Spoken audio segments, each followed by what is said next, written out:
साई लीला मासिक 1924 अंक 6 continued from अंक 5 पुरंदरे's लीला.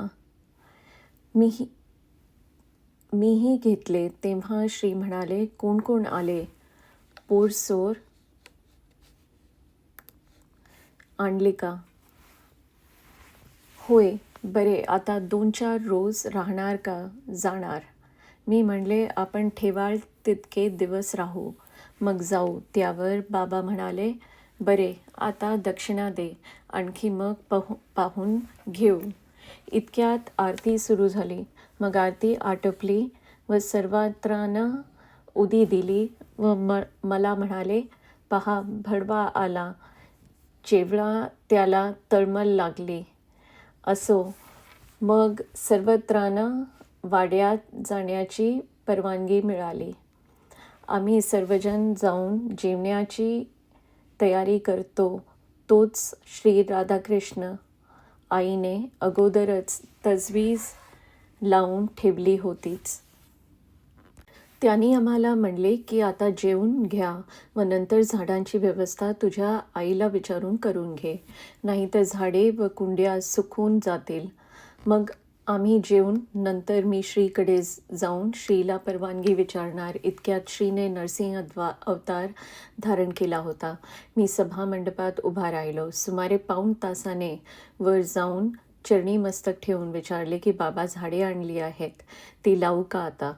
ती मी चावडीपासून साठ्यांच्या वाड्यापर्यंत दोन्ही बाजूनी वेळी लावल्या म्हणजे बरे होईल व मग लेंडीवरील कमानीवरही काही वेळी लावून तेथे थोडा बागही करावा, असे माझ्या मनात पुष्कळ दिवस होते.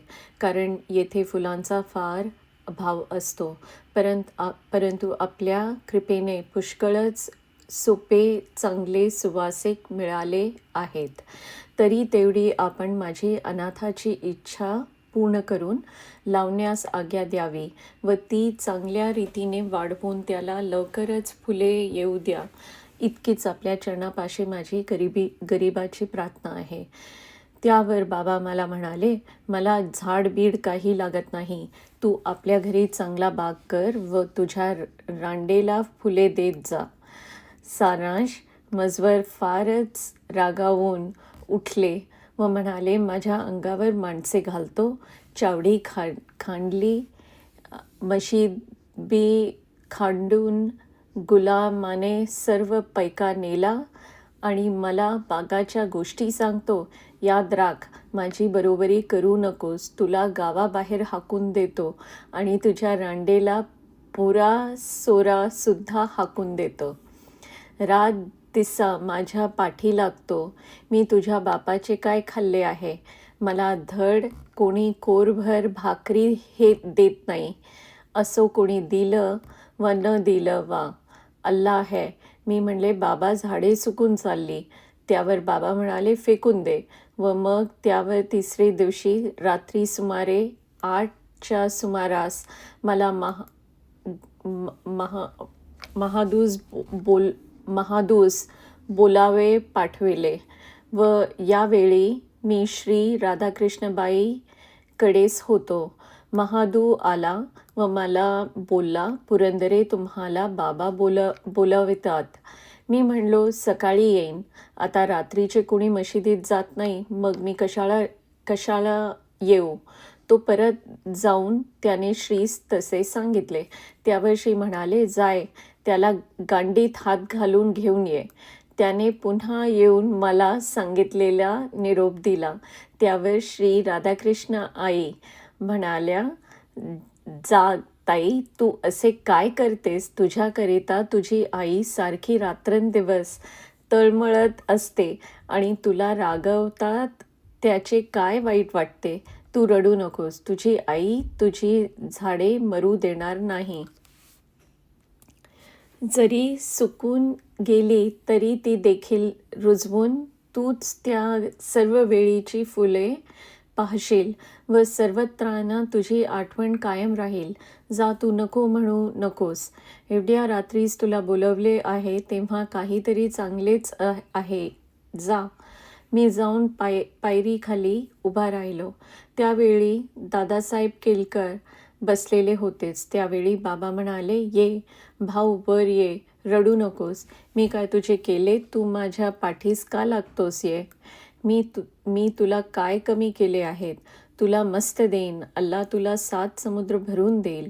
भीतोस कशाला? बाबा, मला आपली कृपा आहे, तेवढी बस आहे. परंतु आपण जी माझी झाडे आणली ती फार सुकून जातील, तरी लावण्यास परवानगी देत नाही. मग मला जगून तरी काय करावयाचे आहे? ती आता मी काय माझ्या मांड्यावर घालू?" त्यावेळी मला फारच रडू आले. त्यावेळी श्री म्हणाले, "भाऊ, ये, वर ये, रडू नकोस, अल्ला है." असे म्हणून श्री उठून मजकडेस येऊ लागले. त्यावेळी मी वर उठून श्रीचरणी मस्तक ठेविलो. मला फारच रडू आले. त्यावेळी श्रीने वरदहस्त शिरी ठेवून म्हणले, "असा रडू नकोस. मी रात दिन तुझी धोकणी करतो. आण, तू रडतोस कशाला? रडू नये. जाय, आताच्या आता सर्व झाडे लावून टाक आणि माती त्या वडाखालची आण, म्हणजे सर्व झाडे लागतील. ती माती फारच चांगली आहे. हा वड त्या पाटल्यांच्या खळ्याकडेच आहे." असे म्हणून मला वर नेऊन बसविले व बरेच रस्तालू लागले व बोधही केला की असे रडू नये. झाडे मरतात काय? मेली तरी जगवीन. ती सवे येतील. भीतोस कशाला? तुझी इच्छा पुरेल. अल्ला है.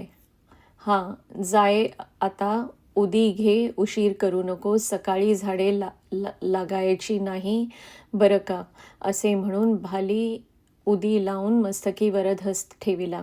"जा, अल्ला है. तुझी निष्ठा चांगली आहे. अल्ला वाली है. अल्ला से कोई नाही." मग मलाही आनंद वाटून मी जरा हसलो. त्याबरोबर तेही हसले व जाय, अल्ला है. मग मी सर्व हकीकत श्री राधाकृष्ण आईस सांगितली. त्यांनी वाह वाह, चांगले आहे असे म्हणले व "तुझी आई तुझ्याकरिता कशी तळमळते ती पहा" म्हणल्या. बरं, आता आपण दोघे जण माती खंडून आणून तात्या मोरेश्वर दामाजी मास्तर यांनी खड्डे खोदावे व त्यांना आणखी माणसे देऊ, म्हणजे खाडे लवकर तयार होतील व आपण दोघांनी माती वाहवायची. याप्रमाणे श्री राधाकृष्ण आई म्हणाल्या व त्या व मी मिळून माती आणली व बाकीच्या मंडळींनी खड्डे खोदले व मग झाडे लावली. तो श्रीच्या काकड्याची वेळ झाली. मग आम्ही सर्वांनी स्नाने करून काकड्यास गेलो. तो श्री फारच रागात होते. पुढे लेंडीवरील बाग व कमानीवरील वेळी आटोपून श्री लेंडीवर गेले. तेथून परत आल्यावर झाडे उपटून टाकण्यास श्रीने कुंडाची वगैरेस सांगितले व फारच रागवून शिव्या गाल्यांचा वर्षाव मोठ्या जोराने सुरू झाला. त्यावेळी झाडे उपटून टाकावी अशी श्रीची आज्ञा ऐकून माझे मन फारच गहिवरून आले व मी मग श्री राधाकृष्ण आईच्या ओटीवरच बसलो व काही सुचेनास झाले. परंतु श्रीचा राग झाडे उपटण्यापर्यंत गेला नाही. लेंडीवरही तसेच राहिली व मग 2-3 दिवस मला मात्र जवळ येऊ दिले नाही व चौथ्या दिवशी माली स्वतः ठेवून शिंप्याच्या व चांगली आली घालण्याकरिता मनुष्य स्वतः ठेविला व त्याच्या कृपेने त्या सर्व वेळी अजून चांगल्या रुजून आजपर्यंत श्रीला फुले व हार नित्य मिळत आहेत. ही त्याची खरी कृपा आहे. कारण रोप कोवळे असून फारच सुकून गेले होते व रुजणे शक्य नव्हतेच. ते सर्व आज तसाईत शाबूत आहे. सन 1916 सालच्या श्रावण महिन्यात आमचे कुटुंब आपल्या माहेरी प्रसूत होऊन मुलगा झाला. त्याचे आधी तेथे शिरगाव ता माहीम जिल्ह्यात ठाणे येथे प्लेगाची धामधूम होती करिता त्यांचे वडिलांनी दुसऱ्या ठिकाणी जागेची व्यवस्था केली. परंतु ती व्यवस्था लागण्याचे अगोदरच माझे कुटुंब त्यांच्या घरी प्रसूत झाले व त्या मुलांच्या अंगावर सर्व लांब लांब केस होते. नखेही फारच मोठी असून वळालेली होती. या मुलाच्या वेळी कुटुंब प्रसूत होऊन 14व्या दिवशी भर पावसात घरी म्हणजे वांगल्या निघून आले.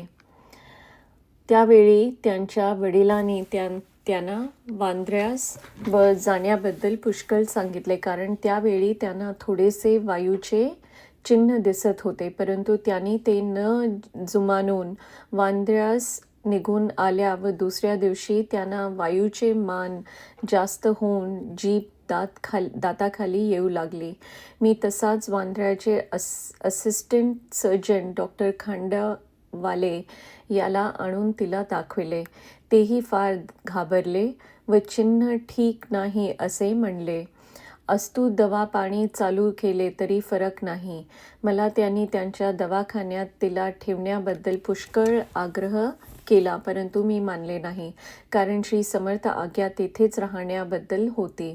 मग त्यांनी दाभोलकरांना सांगून ते जोशी वगैरे माझ्या घरी येऊन मला व मातोश्रीला बराच आग्रह करून शेवटी तेथे नेण्याचे ठरवून सकाळी आम्ही पालखी वगैरे आणून घेऊन जाऊ, आपण काही काळजी करू नये असे त्यांनी म्हणले व त्यांच्या सर्वांच्या समाधानाकरिता मला हो म्हणावे लागले. परंतु श्रीला अगाध त्यांनी आमची सर्व तयारी झालेली पाहून रात्री सुमारे 12च्या सुमारास हातात चटका झोळी वगैरे घेऊन